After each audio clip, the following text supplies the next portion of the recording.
Hello, this is John at Home Caregiving Channel, and this video is going to be for pastors, not the individual caregivers. They got their own.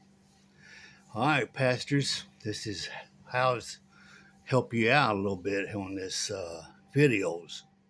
The videos are designed to teach pastors what caregiving is about, so you have the knowledge of what's going on in a caregiving home. I did it this way because when I was in caregiving for 7 years, when I first was in it, I asked my pastor for help. He couldn't help me. And that's where you're at right now. You don't know how to do caregiving ministry.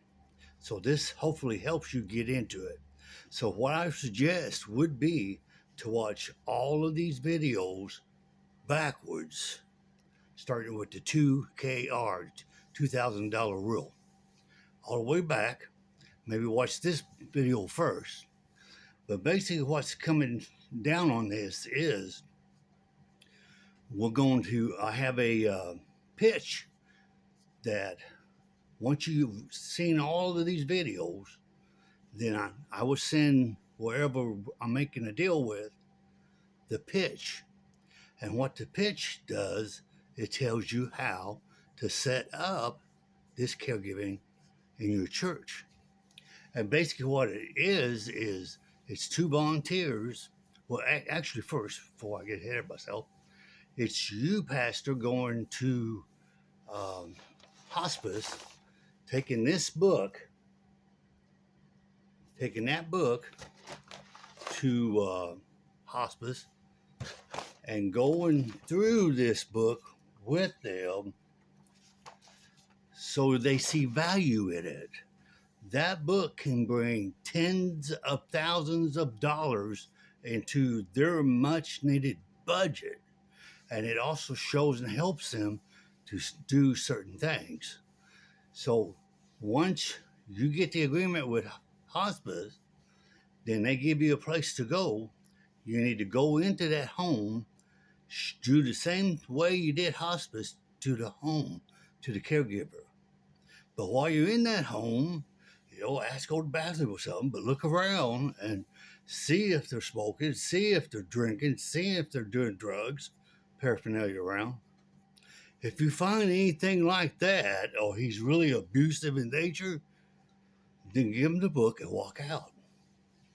We want the people to be safe in the homes. So, two people from church will go into a home. If two people are a little bit fearful about starting this off, then put three in there. Have one observing while two's doing housework for a few times. Once you've got this going for a little while, bring the two people, any two people, because you need teams of two persons per team. Bring them in for a testimony to the church. If you can, bring a primary caregiver while somebody sits with the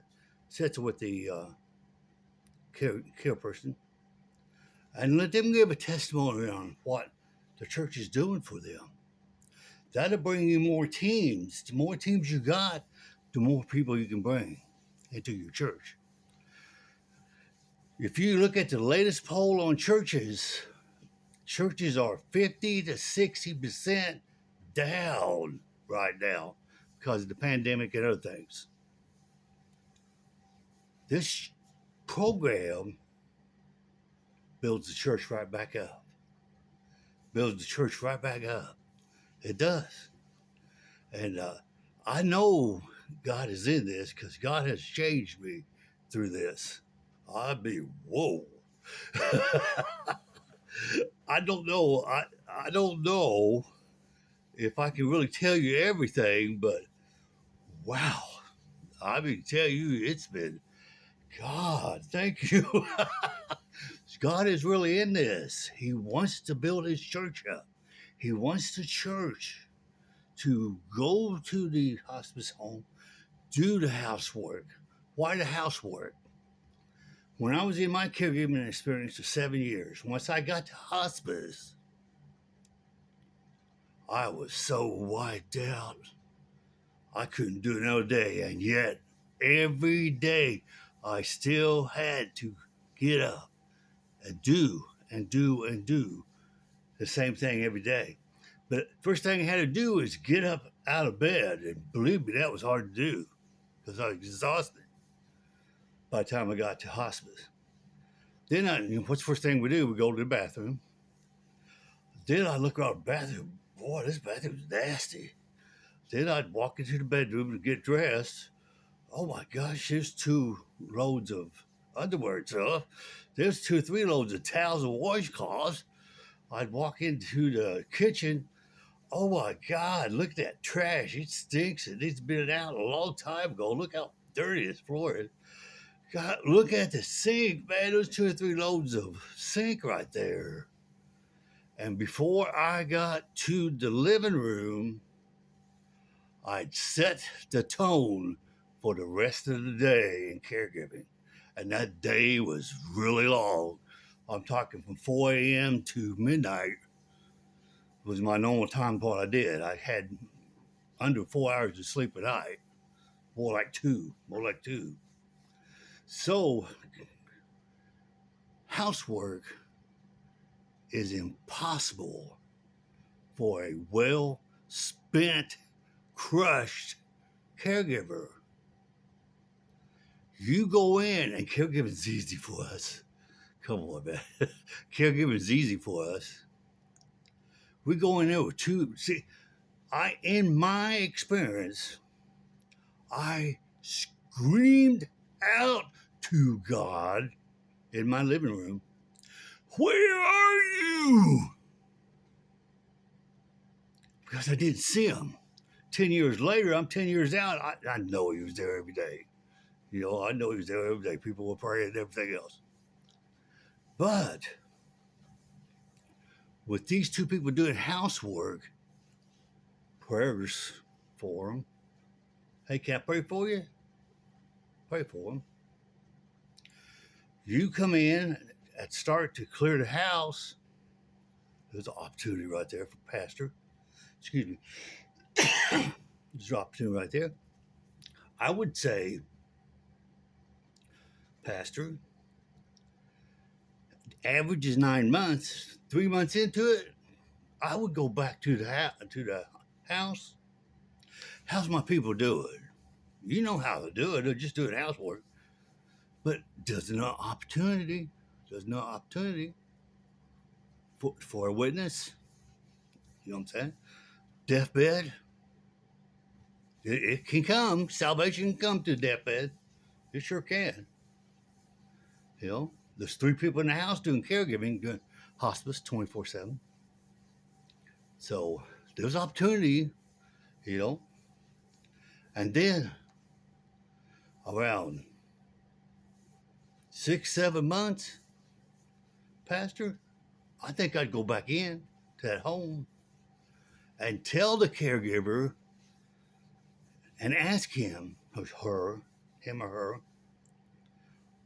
all my people really helping you? And they're going to tell you yes. Oh my God. You know what the caregiver is going to think on a Tuesday or a Thursday? Oh my God, this is Tuesday. I'm going to have help. Oh my God, he's always talking about God. Thank you. I'm going to have help today. That's what they're going to think. And they're in their situation, unlike my situation, in their situation, they will see Jesus in 2 volunteers from church. Church is all over this, man, in service. Wow, that's what we're supposed to be doing, isn't it? It's getting us out of the pew and getting us in a hospice home to do housework. Youth to old age can do this.